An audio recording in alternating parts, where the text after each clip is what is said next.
In this video, I'm going to show you how to index a scanned document. On your home page, there is a dashboard called My Scanned Documents. As I said earlier, when you first start using WellTrack, you should have set up a scan path folder from your network and put that path into WellTrack. Essentially what WellTrack does is it reads from that folder and it displays the documents here in your home page. To index a document, simply select it and double click.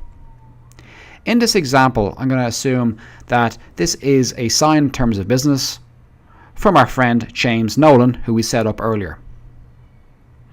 To index, I double click. This will open the indexing screen.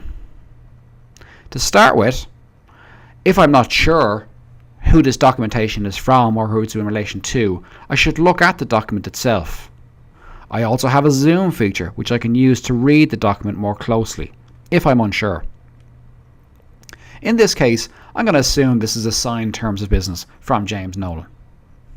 To start with, I should use the find feature to look up James. So I put in a surname and click go. The system will return anybody with Nolan in their surname. You can see in this case I only have one client, and that's him, James Nolan. So I double click and it selects James Nolan and in this case Jennifer Nolan. That's because there's currently two people on that client file. However, below I can see that there's a person option, and I can be more specific. I can say that this document is specifically in relation to James, because we're assuming he has sent in a signed terms of business. The document type, if I click on the drop down, I'll have options here. And again, if you don't see the option that you want, it can be added in the admin section. Note that there was a video explaining how to do that as well. In this case, I'm selecting terms of business. Is it in relation to an opportunity or a policy? I'm not going to select the life assurance opportunity because this is now in fact a live policy with Royal London. Notes, I can simply put in what it is. So signed TOB from James, and I can click on save. Note that before saving I do have the option of creating a task. Why might you do that? Well, for example, you might have an administrator who is carrying out this work for you. She might be reviewing an application and she could see that certain sections are not filled in completely. What she could do is raise a task to remind the sales agent to call the customer to get a completed version. In this case, I'm not going to raise a task. I'm just going to click save. The system then tells me the current name of the policy or the document, and it gives me the opportunity to rename. And I should do that. So in this case, I'm going to say it's a signed terms of business.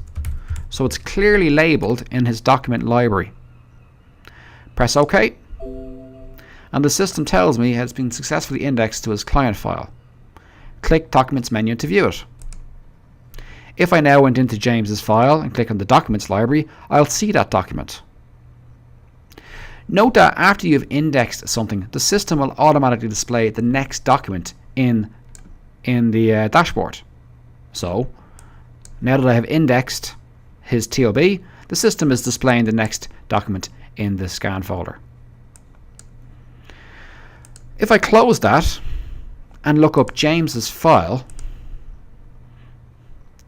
I can go into the documents library of his file and I will see the signed terms of business here. Note, in the document library you have options. You can right click to edit the details, or you can open the folder, or you can send an email. Selecting this option would automatically attach the TOBs to it. That completes this video.